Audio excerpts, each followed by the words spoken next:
right, guys. Hi. Welcome to Grade 5. We'll be talking about Tapas's terms of service changes and burning comics. Joining me today is Jake Richmond. Previously been on before, and we've bitched and bullshitted, and he's on again today to talk about it because he actually used Tapas for a while. He just recently pulled his comics, and we'll get into all that here. Thank you for joining me, Jake. Yeah, I'm happy to be here. I am totally excited to talk about this. Yay! That's definitely, definitely something we need to talk about. Okay, so just to give a basic rundown, and links are down in the doobly-doo if anybody wants to read up on some of the articles that we've been reading on these different stories. Tapas, also known as Taptastic, and actually briefly before was called Board Panda.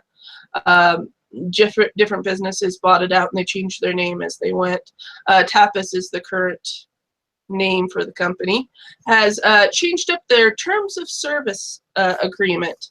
So now instead of providing a free platform and app for everybody to just put their comics up on, try to get some more readers and subscribers to, they have turned around and put in this clause called first right of refusal.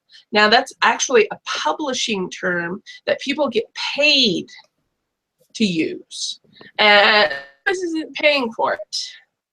So that's why a lot of people are up in arms about this. Right of first refusal, if anybody doesn't know, is basically if anybody wants to work with, say they want to publish a custom merchandise off of, based off their work, they have to actually clear it with Tapas first, which is baloney garbage. Yeah, because they're getting content for free. Fuck you, Tapas. Eat a bag of dicks, motherfuckers. Okay, Jake, let's hear you say how much of a bag of dicks they need to eat. All right, I have a whole bunch of feelings about this.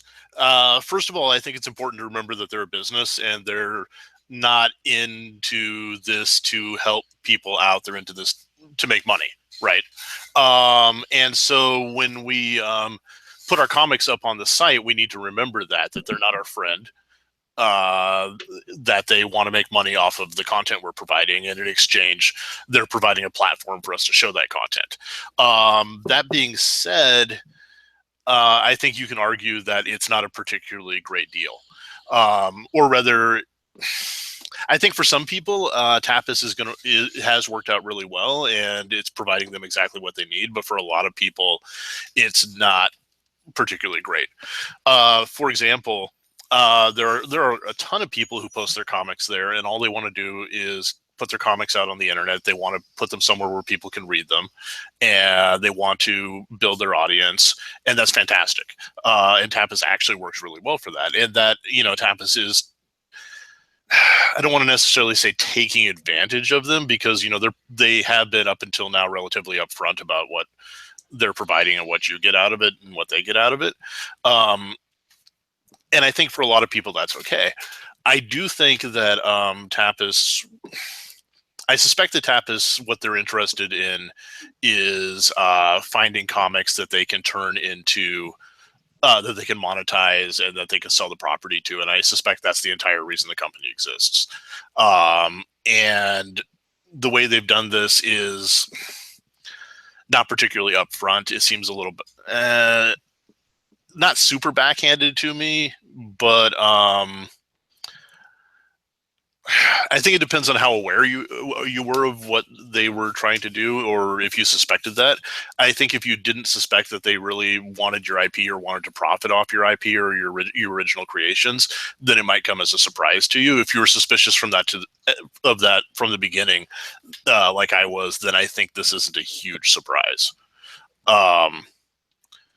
The reason I stopped using Tapas, the reason I pulled my comic off it, like several other people, is I don't like the idea of having another company or a company tell me what I can do and what I can't do with my comic and exerting any kind of control or rights over it. I know other people are fine with that. Other people don't have a problem with that or totally interested in that, and that's totally fine, but for me, that was not a good match.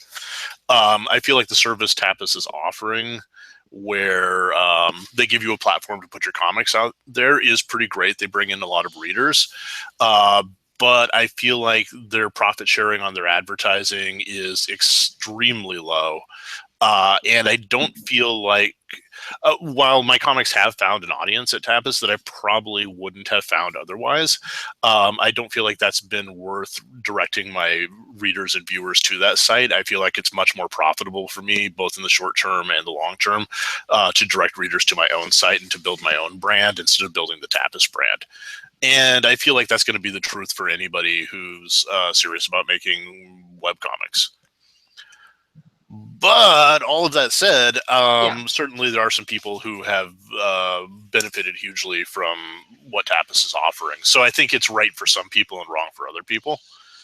And that's besides the morality. As far as eating a giant bag of dicks, they can certainly help themselves to it, because I do think sneaking these terms into the contract, sneaking might not be the wrong word, but I think introducing them without fully explaining them is pretty underhanded. And I think the excuse they gave, that they were just trying to help everybody out, is pretty disingenuous. For example, one of the things they said, let me pull it up here so I can read it real quick. One of the things they said was the purpose of their right of first refusal wasn't to take any rights away or steal your content, which is to some extent probably true. But the purpose is to help us, because they've witnessed a lot of creators getting unfair, uncompetitive deals, and they want to make sure that that doesn't happen. And on the surface, I don't think there's anything wrong with that. That's a great, thing. But I feel like if that was actually true, or if that was their primary reason for doing this, then they would talk about that. That would be like a service the site offers. Like on Tapas, on the creators page, there would be like a tab that says, hey, this is something we can help you out with. This is something, we have these tools you can use. We have these connections you can use. We can give you advice. And that's not, maybe it's there now, but it has never been on the site. That's not something they've ever talked about before. They've never expressed any interest in helping people out in that way. And I think saying now that that's the whole purpose of it is pretty clearly untrue. There might be that might be somewhere in there, but I don't believe that that's the primary reason for this at all. So yeah, that's my feelings. Well, they should have been very, very upfront with this idea even from the beginning. Now, yeah. I understand because the changeover from Taptastic, when they got bought to Tapas, that's where this actually popped up. But they should have actually specified that when they were going to do the changeover. Yeah, they really should have. Really clear, especially to creators, at least sent out like a mass email or, set up a little forum for just the creators to come on and discuss it with them. Mm-hmm. But that's why I believe it's so shady that they just plop it in there and don't say anything about it. No, it's really shady. I feel like you're absolutely right. If they had talked about this beforehand and said, this is what we're planning on doing, these are the reasons we're planning on doing it. Yes, what we do want to do is if somebody approaches you and says, hey, we think your comic is really great, we want to offer you a publishing deal, or we want to do some animation, or we want to do some whatever. If they had said, we're interested in making you a counter offer on that, I think that would have been fine. Insisting that they have control, though, is really pretty skeezy, especially for comics that are not, where Tapas is not their primary home. For example, my comic Modest Medusa does not live on Tapas. It has its own site. It's had its own site for 5 years. I mirror it on Tapas, and a lot of people are in the same situation. And it's really, really, really weird for Tapas to say, hey, that thing that you also sometimes put on our site, we now have rights over it. And, they are within their right to do so. It's their site, but that's why I left, and that's why a lot of people left. And I don't think I would have left if they had made that an optional clause. I don't think I would have left if they had made that something you could sign up for. Actually, you know what? That's not true at all. I would have left anyway. And I would have left because I've always been leery of Tapas, as I said before. When they first contacted me, shortly after the site started, they sent out a bunch of emails to people. You may have gotten one as well, where they were like, "Hey, come put your comic on our site," and they explained what it was about, and they explained how it was about, building a community together, sharing profit and stuff like that. And on the surface, it sounded really good, but so many of these comic sites will talk about sharing profit and how you're going to make a bunch of money, and I'm always really leery about that because I've never really known anybody who's made a bunch of comics or a bunch of money on these sites off their comics. I know it happens. I know each site can point to a half a dozen comics that do really well and make some money. But for the thousands and thousands of people putting their comics up there and providing the free content and bringing in the audience, they're not making any money. For example, I had Modest Medusa on the site, as well as my other two comics, for a year and a half, a little over a year and a half. And in that year and a half, my advertising revenue from the site was $22 for a year and a half of content. Yeah, that's just... Yeah, well, by contrast, on the Modest Medusa site, it depends. It depends on the month, but on any given month, I usually make 5 to 8 times that much, right? And of course, I am doing a lot more to direct site traffic to my site, and my site has a naturally larger viewership than what I had on Tapas anyway. But I didn't see any real benefit to driving people there. I didn't see any real benefit to that, and I don't see any real benefit to. You could argue, and I've had people argue to me that it's really beneficial to them to be on Tapas because there's a large audience there, and to build their audience there because they can make money there. And I'm skeptical about making the money, but also you're making fun money for yourself, but mostly you're making money for Tapas.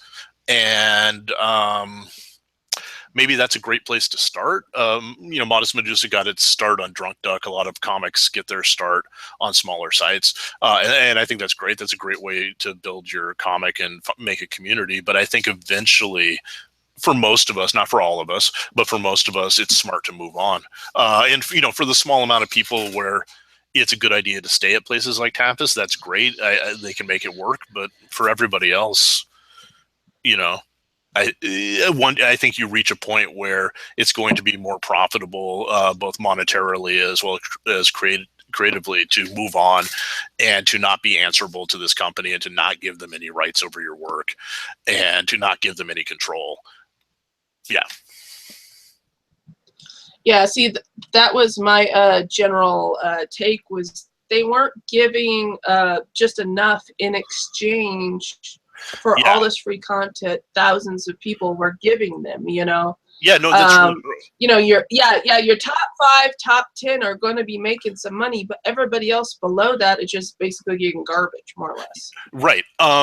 In the over year and a half I was there, I don't think Tapas had ever done anything to promote any of my 3 comics. I don't think they had ever mentioned them. I don't think they had ever featured them or focused on them. And they have a lot of comics, but I feel like they spend a lot of time promoting the top few comics, and they pretty much ignore the rest. And the rest is the vast majority of what's there. I mean, the rest is, and everything varies in quality. Obviously, at any site, there's going to be comics that are absolute shit, and you don't want to promote them anyway because you don't want people reading them and going, this is awful stuff. But at the same time, if somebody, even if the comic they're producing is pretty bad, if they're posting new pages and bringing new readers to you, and the deal is they should be getting something out of it. And if what they're getting is nothing, or what they're getting is just a hosting space, I don't feel like that's enough. I don't feel like it's a fair exchange. Everybody deserves something for their work, and if Tapas isn't willing to give it to them, then there's no reason they should be posting their work there. Yeah, definitely. Overall, I just think that they weren't giving enough in exchange. They should have had like, okay, these are our top guys, and then like right below it, hey, want to try something new? And and just kind of put a randomizer there and links to the smaller guys, and that way, kind of draw in some traffic. Yeah. Everybody up. Yeah, totally. They weren't every time I went on. No. I don't know. I mean, we both know a lot of people who make webcomics. And in the year and a half I was with Tapas, I don't think out of the 30 or 40 or 50 people who I know who put their comics up there, I don't think I ever saw any of them featured in any way or promoted it in any way. And some of those people are making comics that just aren't seen a lot. They're not particularly popular comics, but some of them are really popular. And on other sites, you would think on other sites, on Comic Fury or Drunk Duck or whatever, they have been promoted. So it was weird to not see them promoted on Tapas. And I think to some extent, for whatever reason, it's not necessarily a nefarious reason. I think Tapas really does choose and vet what they want to show. I think I don't want to guess at their reasons, but it seems pretty clear to me that they choose things they want to showcase and just kind of ignore everything else. And I guess, I know I just said I don't want to guess. I mean, but I guess that they are showcasing the stuff that they think is going to be profitable and they think is going to find an audience. And that makes sense to a certain extent, but it's not particularly fair to everybody else. Yeah.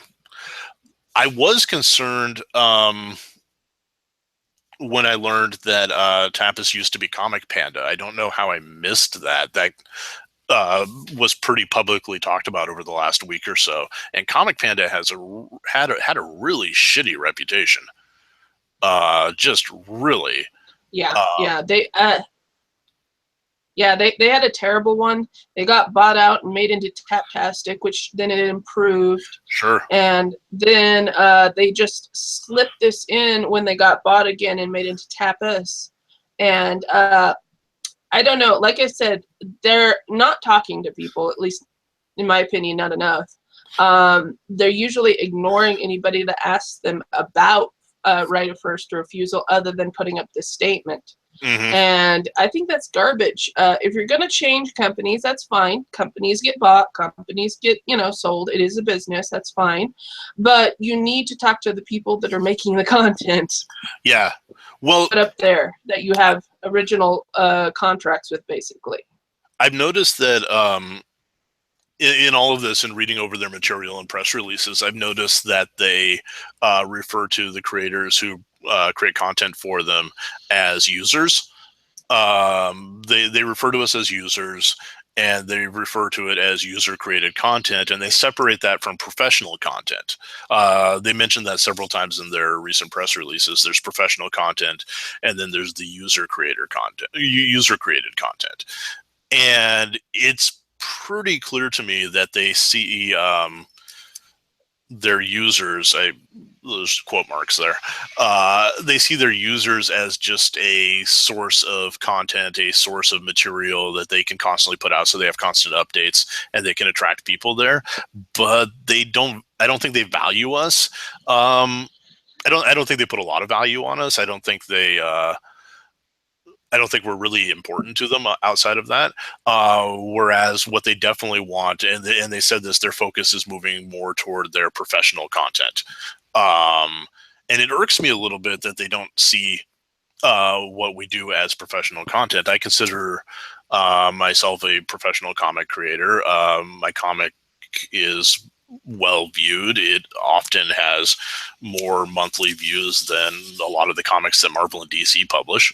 I make my living doing it. I consider myself to be a professional, and I know not everybody who makes webcomics and even makes really successful webcomics, like much more successful than mine, consider themselves to be a professional comic creator. But I also know that a lot of us do, and it's it's a little insulting to be just labeled as, you are just content creators who make content for us to profit on, but we don't consider you professionals and we're not going to give you any kind of professional consideration. Yeah. And I don't know if that's meant. I don't know how much they've thought about that. I don't know exactly what their intent is there, but it was one more straw. At least with their general. Yeah. Yeah, no, it was just one more straw that led me to saying, geez, I really don't want to be involved with these people. And I'd been feeling like that for about a year after my initial experiment, my first 6 or 7 months, where I thought to myself, I'm getting a few new readers here, and I am finding people who I wouldn't have maybe otherwise found, but I'm not really making any money. I'm spending a lot of time updating the site and talking to people here, but I'm not seeing a huge amount of return on it. It's not a good platform for selling my books. It's not a good platform for promoting my Kickstarter or my Patreon or telling my readers what conventions I'm going to be at, or really even talking to the readers. And really, I felt like you had to jump through a lot of hoops to promote your comic in ways that were just not time efficient. So yeah, I was already considering leaving. I wanted to keep trying it out, much like I've tried out a lot of other platforms before. Like I was putting my comics on Crunchyroll for a long time, and I stuck with that for a long time to see how it would work. I've done the same with other things, but this was a good opportunity to leave. So, yeah. Yeah, overall, I just think they didn't handle it properly, and they're just not having an open enough dialogue with any creators. And they should be called creators. Thank you very much. They should be a separate category from users. Yeah. Definitely different. And hopefully they'll learn from this, maybe refine themselves a bit better. Yeah. And last update I read on this, they actually took out the right of refusal, up in arms about it. At least last time I checked Twitter, at least their Twitter feed, they were talking about they went ahead and removed it. But if they're going to do this once, they'll probably do it again later. Yeah, no, I agree. I think there's totally a possibility they'll improve. And I think the site can still be valuable to a lot of people in a lot of ways. But I don't think any of us should there's no reason that we should be surprised anymore that they are a company who is about making money and they want to use our efforts and our comics and our content for basically free. That they're offering, they are offering something in exchange. They are offering a platform, but that platform, to some, and that platform will have value to some people, but for a lot of people, it's very, very limited value, and it's just not worth giving up any rights to your content for most people. It's just not. Yeah, it's just not worth your time, especially if you're in the bottom tier, if you're brand new, if you're just starting out, or if you just don't have a big following at the time. Yeah. I think you could. It's been of time if you go ahead and just on like Facebook, on Twitter, some other platforms overall that have a bigger audience anyways. Yeah, I did see a number of people defending them, and which is fine. People will defend what they think is worthwhile. I think a lot of people who were very defensive about this decision and who were talking about how Tapas really works for them don't realize that different people have different experiences. There's a lot of different ways to make your comics and to promote your comics and to find your audience, and what works for some people. What works for me won't necessarily work for you. What works for you won't necessarily work for me. And people forget that a lot. A lot of advice in making comics comes down to, it worked for me, why doesn't it work for you? But we all have really, really different experiences.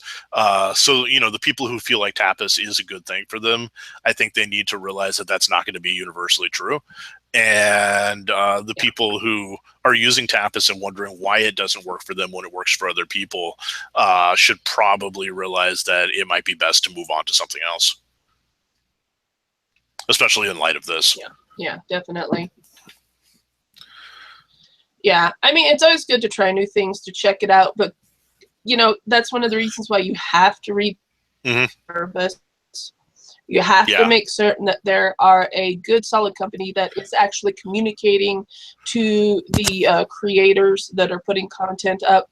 That's also the problem that I have with YouTube a bit, because they don't talk enough to the Yeah. creators, in my opinion.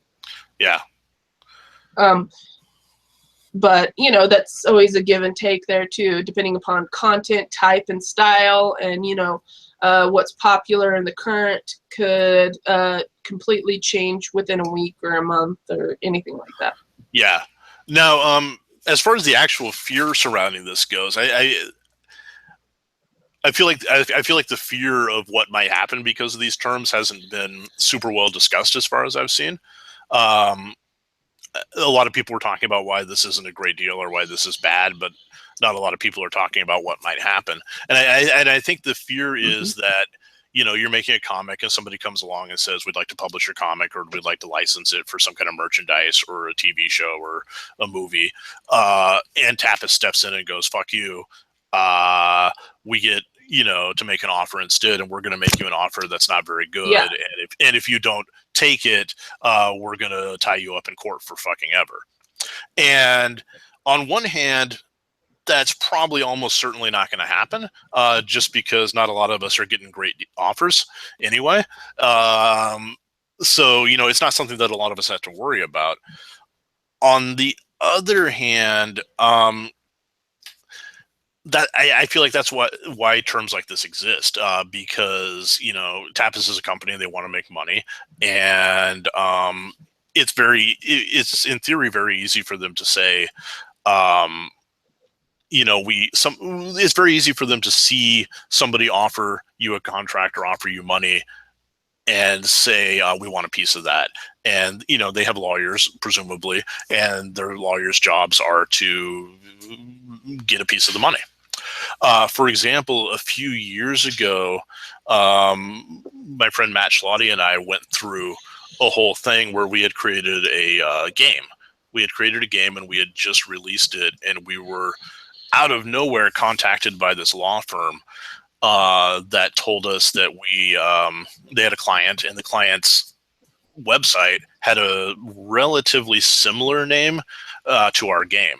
Their website was called brainpop.com, and our game was called Tokyo Brain Pop. And we were totally unaware of this website. It had not come up in Google searches. We were not familiar with it at all. But they claimed infringement. They were like, you're willingly infringing on us. And it was weird because they sold like educational software, and we had written a game about about Japanese teenagers fighting monsters. So it was not related in any way. But what they wanted from us, like right away, like we had announced the game, and we had we hadn't even taken orders for it yet. So there was no money.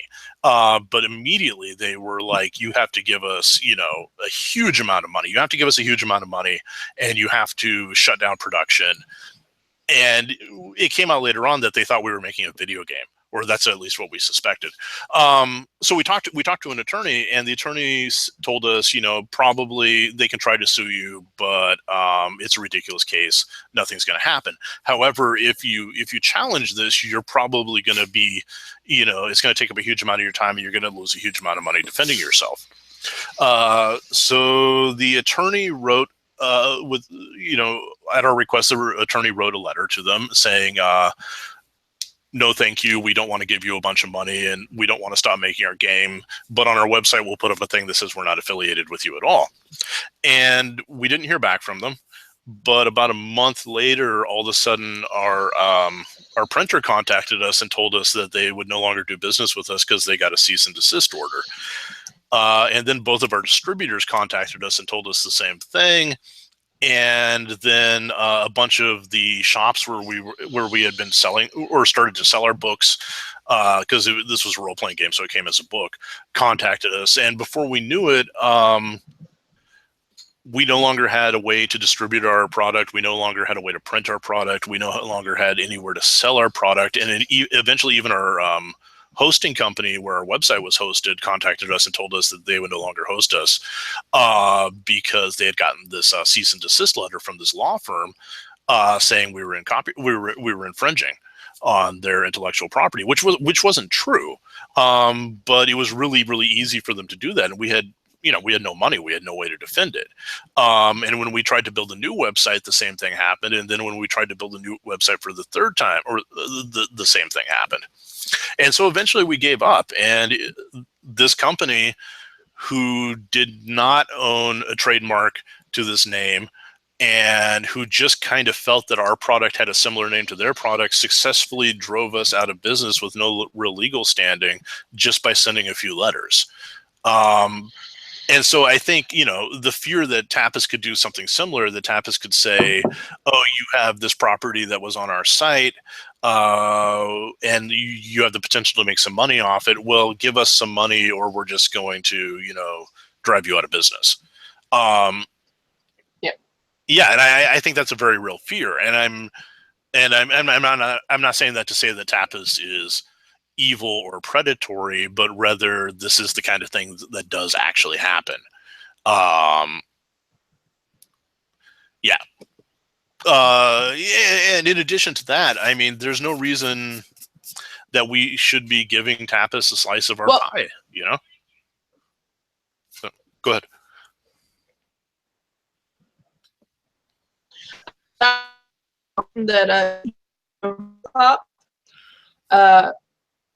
That they were publishing people's comics, and not enough people read their contract is really part of the problem there. And they were a straight publisher more than online, although they did have some online stuff. But they actually did have right of first refusal. And it was a real shady a contract. A lot of people didn't realize that at the time. Now they're far more educated about it. But they had right of first refusal, had a bunch of different terms in that contract. You signed almost all your rights over to them. I know people that to this day are still fighting them. Yeah. A good 10, 20 years, Yeah. still fighting them to get their property back. Yeah. And, a bunch of people just stopped making their comics altogether, at least that one. You had to start over fresh all over again. Well, I think you get to the point where, fighting it, where arguing is just, it's so frustrating. You're taking all your time arguing and fighting against these people, and they're not going to give up because it doesn't cost them anything to argue and fight with you. And eventually you get to the point where you just give up because it's either waste more of your time, waste so much time arguing and fighting, or just move on to a new project. And that sucks. And I think that's part of the thing they count on, is that you only have so much energy and you only have so many resources, and you don't really have the money to contest it. And really it comes down to who has the most money. I mean, if you have enough money to tie something up forever, then there's nothing that can be done. Yeah, see, and the way to get around those cease and desist letters is you have to get a lawyer, and you have to have the lawyer basically go to court saying, no, this is a false claim. Yeah. And proving it's a false claim. But that requires money. Yeah, see, that's exactly what we were told. We were, and we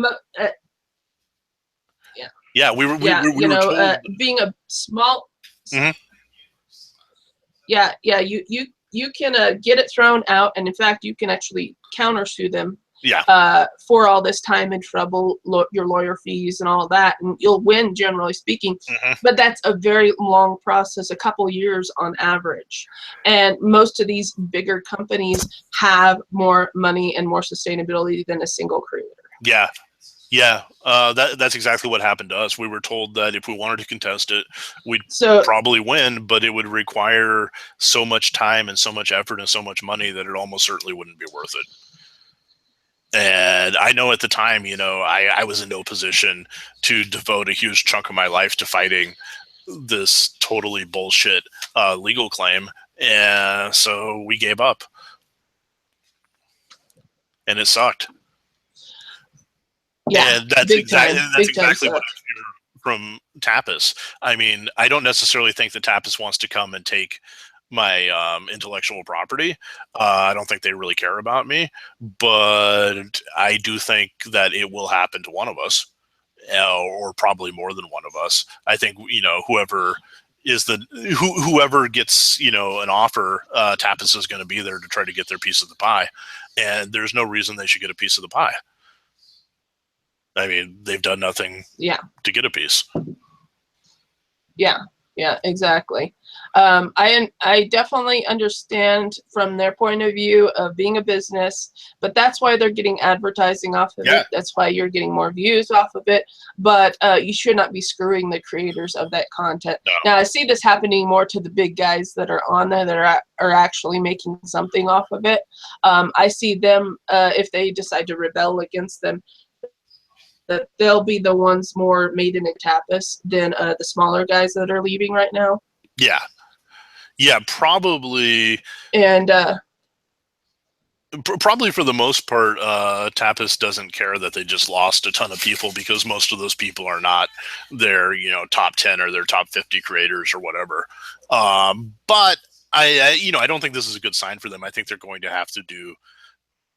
I think to remain a thing, they're going to have to make some changes. I think if they want to attract more users, they're going to have to make some changes. And I think eventually the people who they're hoping to profit off of will realize that this isn't a good deal for them, or for most of them, and will find other places to, you know, do their comics. That's what I suspect will happen. Yeah, exactly. Yeah, yeah. All right. I think we've exercised that idea out a bit there. And you guys, if you have any comments, questions, you can always express them down in the doobly-doo. You can tweet at us if you have any back and forth you'd like to click. I don't mind talking. My Twitter handle is Melony_C. You can find me easily. Or probably Jake can, you know, also take any questions or comments too. Oh yeah, no, especially if you're somebody who is still using Tapas and is excited to use it and feels like this whole thing might actually be a good thing. I'm totally interested in discussing that and hearing what you have to say, because I do suspect that you know, Tapas is a good match for some people. Oh, definitely. But overall, I think a lot of the smaller creators are better off just going ahead, setting up your own website, and investing just a little bit every month into some advertising elsewhere. Yeah. No, something I should point out is that I am a big believer in kind of spreading your comic around. I think one of the things that worked early on for me is I did start out at a community site. Like I said before, I started out at Webcomics Nation and Drunk Duck. And after my first 6 months, I did build my own site, and that was a smart move. But you know, something that's really helped me promote my comics and find my audience is I do post them in a lot of places. I post them on those community sites. I post them, you know, of course, on social media, on DeviantArt, on Tumblr, et cetera, et cetera. I've tried out places like you know, Tapas and Crunchyroll and other webcomics groups. And while I do think it's the best for me, definitely, and I think for a lot of people, to drive your audience to your own site, I do think it's a good idea to get your comic out there in different places where people can actually discover it. Yeah. Overall, I think it's a better option just to be on your own first and get it built up. Yeah, I do know sometimes people fall into the trap of, like, I had a friend who was doing a comic for a few years, and he was only putting it on his site, and he wasn't really telling anybody about it. And so because of that, he had an archive of pretty good comics that was pretty deep, but nobody ever read them because nobody ever knew it was there. So, you know, I mean, finding some way to get your comics out there, whether you share them on other sites or you advertise, is, of course, a good idea. Right. Yeah. All right. Well, let's switch over to the next story we had up on our agenda today. Sure. On Free Comic Book Day, Marvel put out a little freebie edition of something they called Secret Empire. It's a comic series about the fascist takeover of the U.S. by a Captain America revealed as a sleeper agent for Hydra. And so basically it was a fascist organization that took over, and kind of the what if of it. A bunch of people rebelled against this, and in fact, as soon as they got a copy, they went on Twitter, a lot of them, and recorded themselves burning it. And I think this is hilarious because, number one, you just ran up anybody that actually got a copy. You just made it valuable. Number two, if you don't like something, don't get it. This isn't a free exchange of ideas. That's what kind of our First Amendment is all about. Even if you don't agree with the idea, just don't get it.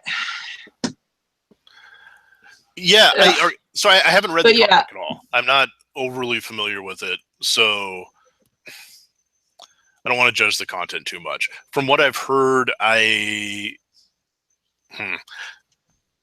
don't know.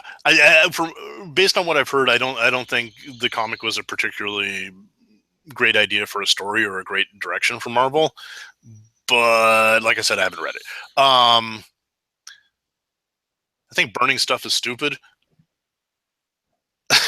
You know, I think burning books is stupid. Burning stuff in general is a bad idea. I don't see anything wrong with protesting the book. I don't see anything wrong with expressing that as a fan or as just somebody who doesn't want to see more fascist characters and more fascist ideas. I think, protesting it is a nice idea and can be effective. I don't think burning it was a good idea. I think burning it kind of sends the wrong message. Yeah, exactly. Yeah, do you know who burnt books? Nazis burnt books, right? Because they didn't want their ideas in their country. Yeah, right. It sends the wrong message. I would have much rather have seen more people talk about it, but there were a lot of people who talked about it. I would have much rather seen more discussion about it, and there has been a lot of discussion. I would have liked to have seen more general protest, which there has been. Unfortunately, I think the burning has caught a lot of attention, and because of that, a lot of people have missed the actual complaints. But then again, the complaints themselves were also pretty well voiced. Mostly, I feel like the whole thing is kind of dumb, What? I feel like. Well, we've had so much. Well, we've had so much white supremacist, neo-Nazi, alt-right bullshit coming up in our political spectrum lately that people are finding a way to rebel against the ideas of that, and that's fine. Protest those ideas. Right. Put out more education, more culture, that sort of thing. But the comic, I think what it was doing is more or less exploring the idea of it and why it is wrong. And burning a copy of it is just moronic, needless to say, but it does not further the idea of being anti-white supremacist, being against these fascist ideals and morals. Be a better person by protesting it, being a better person, more positive, socialistic, democratic ideas, but are talking able to shock these different moral ideas in a story form, and you can use that as a learning tool why it is wrong. Yeah, no, I mean, I think there's definitely story room to explore these ideas. And again, like I said, I haven't read the comic. I kind of feel like right now in this context, in the way they chose to explore these ideas, this was maybe not the best way to do it. Is my suspicion, having not read this. Having Captain America be basically a Nazi, having Nazi Hydra fascist characters take over the country, having a lot of characters join them, having canonically Jewish characters like Magneto join them. I feel like that was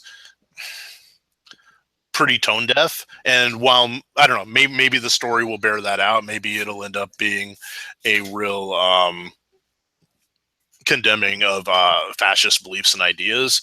I feel like probably the majority of the people who hear about this comic aren't going to read it. And so what they're seeing is what they're seeing and hearing is a promotion of fascism and giving more attention to fascism, which might not be Marvel's intent and might not be the writer's intent, but I think that's what's happening here. Yeah. Still not a fan of burning the comics. As you said before, maybe a better thing to do would simply to not take the comics and have giant drifts of, Secret Empire comics just sitting on Reddit at Free Comic Book Day. Maybe that would have been more effective in sending a message. I feel like what the burning did is give the whole thing a lot of free publicity. But I also think that, when you protest something, when you talk about something that you hate and something that you disagree with and something that you think is morally repugnant, you always risk the chance of promoting it and drawing more attention to it as well. Again, I would have liked to have seen this done more responsibly. I would have liked to have seen more real dialogue about it, and I think there was. I think the burning kind of distracted from that, because certainly I've read a lot of really good articles and a lot of really good comments and thoughtful comments about this.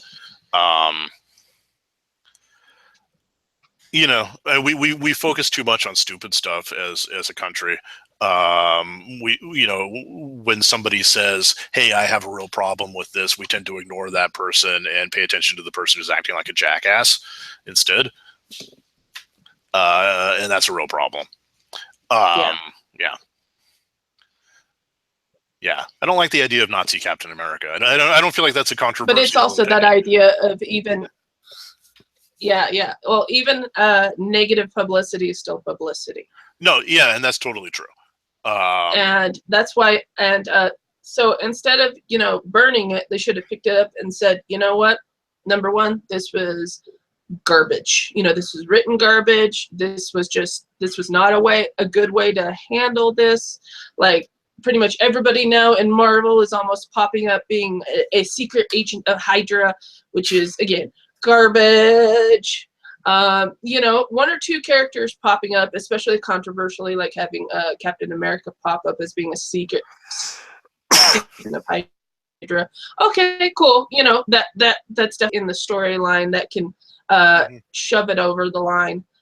But at the same time, I don't know. Burning it for one thing just doesn't do anything good. It's just, again, garbage move. Right.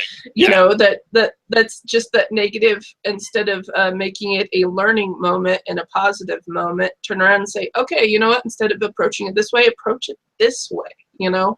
Sure. I don't know. It's just like you said, they just did not approach this correctly at all. Yeah, I don't disagree. I'm guessing the number of people who burned the comic are just a tiny, tiny fraction of the number of people who, actually talked about it online and talked about it with friends and expressed their opinions that they didn't like it. And I'm guessing those people are a relatively small fraction of the total number of people who are opposed to the whole idea, either morally or from a story perspective or whatever. I would have much rather heard those voices, and I would have much rather if attention had been paid to those voices than what I'm guessing was a relatively small number of people who actually burned the books. Like, I feel like I feel like the discussion got missed to some extent, and I say to some extent because clearly the discussion did also get some focus, but I think it's too easy to get distracted by people making meaningless or relatively meaningless and stupid gestures. To me, taking this aspect of the old idea of facing fascism through the Hydra plot right now, although that's up in our current culture and general talking sphere of late, I don't know. I just don't think they took it right. The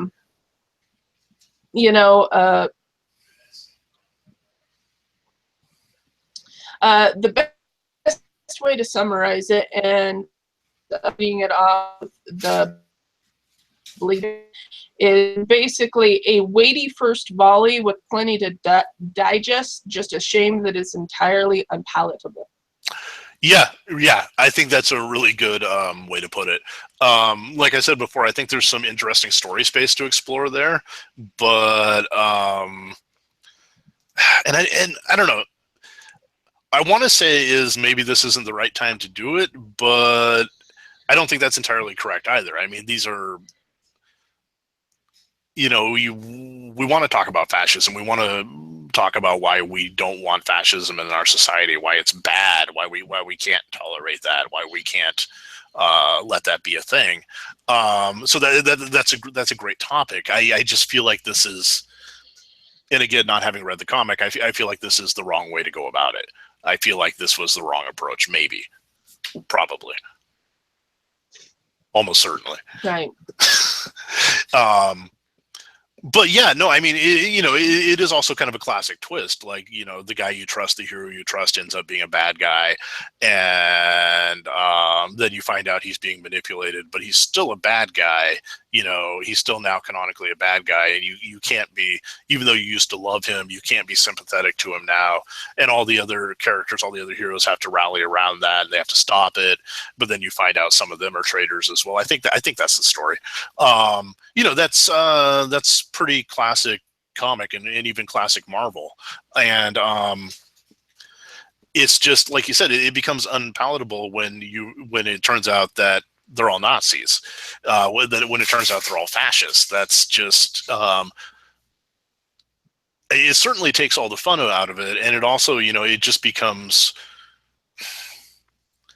It just really becomes really unappealing and to an extent even you know, offensive, and I don't want to use that lightly, but right now, when we're struggling so much in this country right now, when it seems like people who are super fucking fascist, who are really like supporting fascism, are gaining more acceptance and gaining more footholds and being more publicly acceptable, it seems really tone deaf and really inappropriate to say, hey, you know, this character that you all love, you know, this character who you go to watch movies about, you know, who Chris Evans plays, and you've grown to love Chris Evans because he plays this character so well. Turns out he's a Nazi. Turns out he's a fascist, and it turns out that yeah, I don't know. It's just, I don't like it. I guess that's what it comes down to. I just really don't like it. Yeah. Well, like you said, it's overall just comes off as death. And, you know, it's well structured, but beyond that, it's just garbage. Yeah. That's my general take on it. Yeah, I mean, I don't know if I'm ever going to read the comic. I don't know if I'm going to read it, and because of that, I don't want to judge it as a comic. I've had people tell me that they thought, you know, that they think it's a pretty solid comic, that it's pretty well done. As you just said, you just said it was well structured. I've heard some good things about it, but as far as something I want to consume, it's not. I don't want to consume it. It's not a story I want to read right now. It's not, as a fan of these characters, it's not where I want the characters to go. And you know, you can't always have the characters go where you want them to go, but I don't think anybody ever says, man, I wish my favorite character was more of a Nazi. You know, I wish right. Captain America was more fascist, even just for a little while. You know? Yeah. Yeah. Yeah. Yeah. Well, overall, guys, you know, if anybody has any questions, concerns, if they want to have more of a dialogue, again, down in the doobly-doo, you can do it on our Libsyn page, or you can even do it on Twitter here. Links are all down below, and show notes as well of Libsyn, anybody who's my downloaders.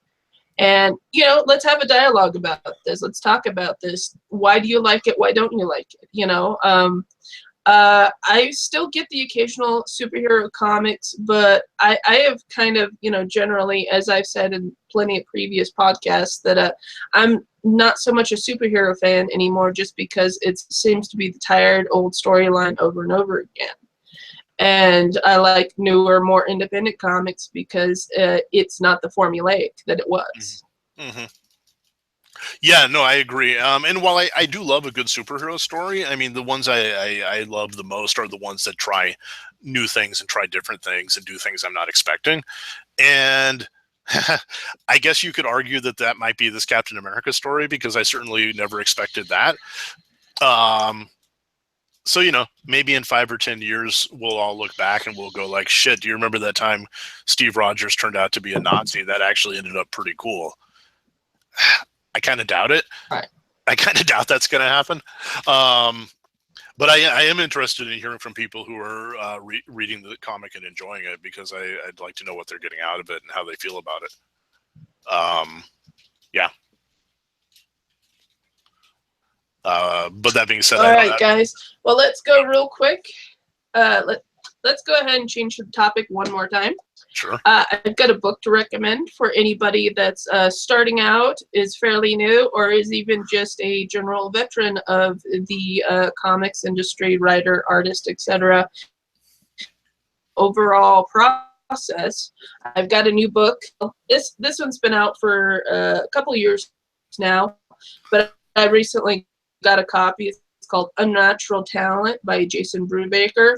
It's pretty things down anywhere from creating and selling. Not a lot of people talk about the business side of selling in comics.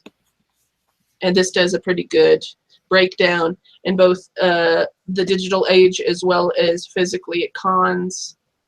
I think it's a good overall read. I'm rereading it again myself. There's a tab. It gives you some good breakdowns of what you can do, because starting out making comics is definitely a hobby for a lot of us, but it can be built into a business.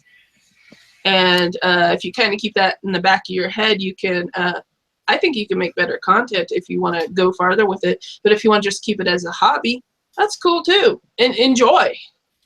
I haven't read this book. I'm going to check it out now.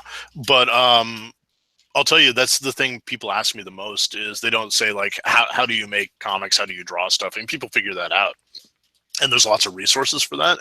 The question I get the most is, how do you sell your stuff? How do you go to conventions? How do you sell stuff online? How do you find other venues to sell? How do you, put together products, stuff like that? The business side of it is, for a lot of people, a complete mystery. And for a lot of us who have figured it out, we did so through trial and error. So having a resource for that, I think, is really important. Yes, definitely. There are so many venues now with the advent of the internet that you can sell online. You can also sell physically at conventions. And also, I'd like to throw this out there. Think about non-traditional places you can sell your work at. Locally here, I don't have any comic conventions. The closest comic convention usually happens at least 4-hour drive away. And that's not completely feasible for me to do a lot of times. So I try to go to smaller local venues, at least physically. A lot of times art shows, trade shows, even the local farmers market, especially the big popular ones. I've occasionally gotten a table at, actually sold pretty good at, and trying to find a good mesh for your comics, because it really also depends upon the type of comic you're making. Is it auto-bio? Is it superhero? Is it adventure? Is it kid-friendly? Is it not? Is it...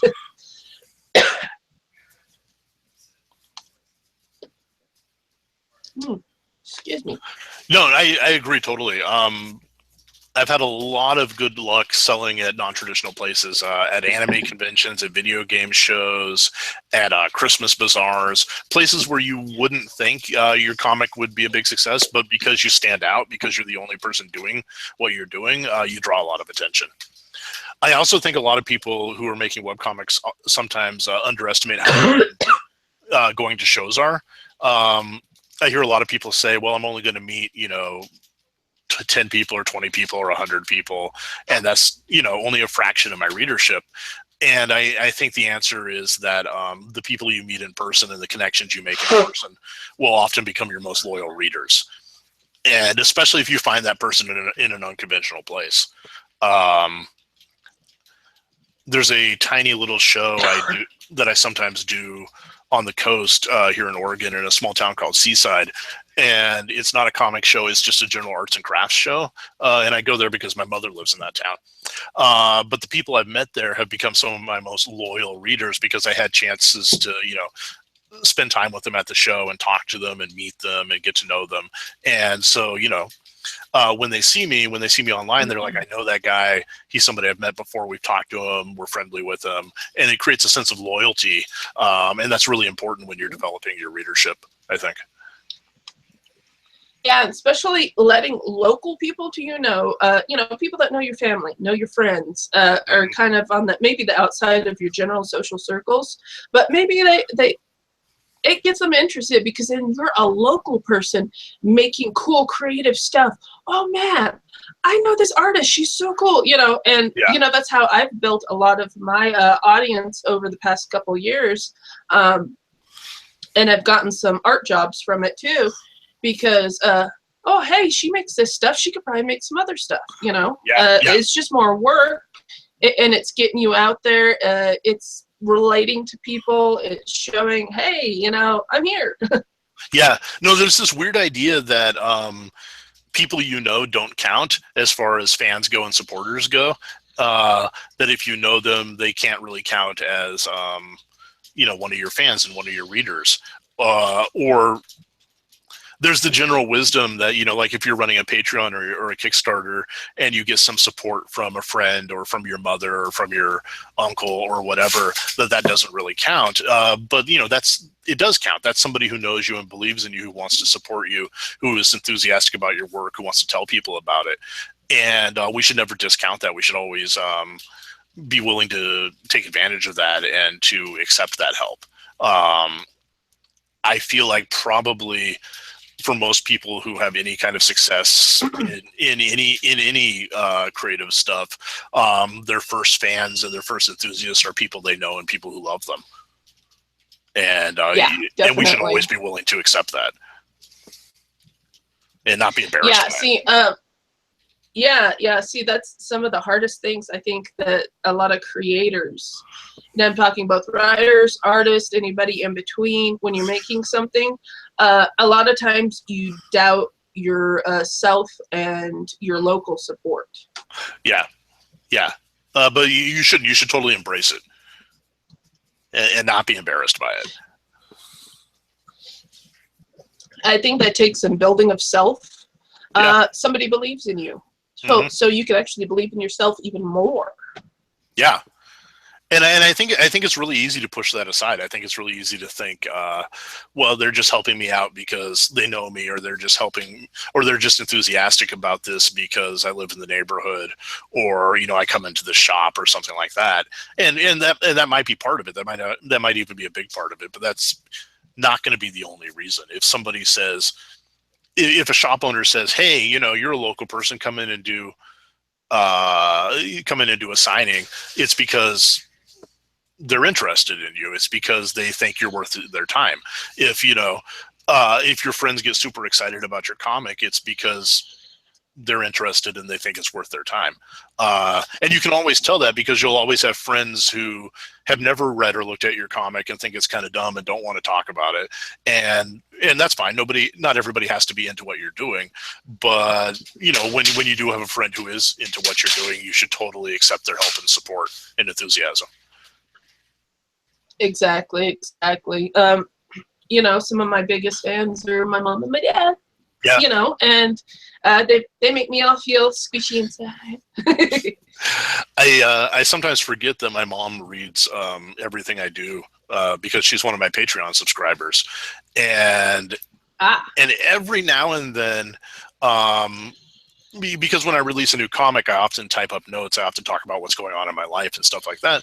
And every now and then I'll mention my mom or my family, and then I'll get a quick note from her talking about that. And she's like, I didn't know you were going to talk about me today, or, something like that. Right. But that's, that's nice. It's nice to have family who supports what you do. Definitely. Yeah. All right, guys. Well, let's go ahead. We're going to wrap this up here. Thank you so much for joining me, Jake. Thanks for having me. Are more than open to, more than open to any comments, suggestions, or talking points, guys. If anybody has anything to say, let us know. Yeah, totally. I am totally interested in discussing both of these topics. Definitely. Well, you can find my comics on ornamentalcomic.com, and you can find Jake's work on modestmedusa.com. That's right. And not Taptastic.